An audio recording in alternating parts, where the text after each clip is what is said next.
नमस्कार,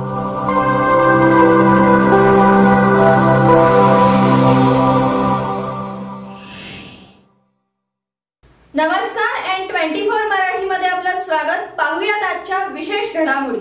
सांगली लोकसभा महायुतीचे उमेदवार श्री संजय काका पाटील यांच्या प्रचारार्थ श्री वैभवदादा पाटील व त्यांची संपूर्ण टीम सक्रिय झाली।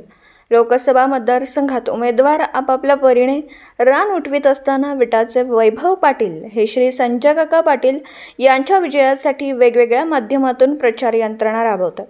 प्रभागनिहाय पंचायत समिती गट, जिल्हा परिषद गट, त्या स्तरावर युवकांच्या बैठका, त्याचबरोबर कार्यकर्त्यांना संजय काकांच्या पाठीशी ताकद देण्यासाठी आदेश देत आहेत।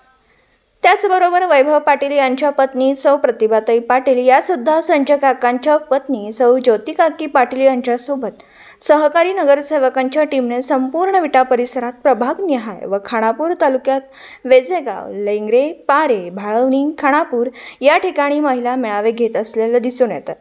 मोदींचं नेतृत्व पुन्हा सत्तेत यावं व सांगलीचे खासदार तिसऱ्यांदा संजय काकाच व्हावेत यासाठी त्यांनी स्त्री शक्ती एकवटून स्त्री शक्तीची ताकद संजय काकांच्या पाठीशी उभी केली।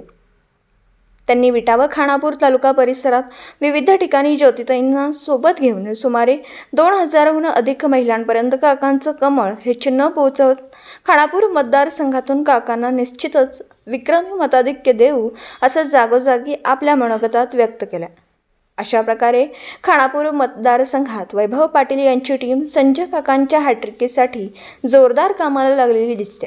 गावोगावी बैठका व महिला मेळावे घेऊन दिवसेंदिवस संजय काकांचे पारडे जड करत आपल्या श्री संजय काका पाटील यांना तिसऱ्यांदा खासदार करण्यासाठी वैभवदादांनी कमालीची आघाडी घेतलेली दिसते।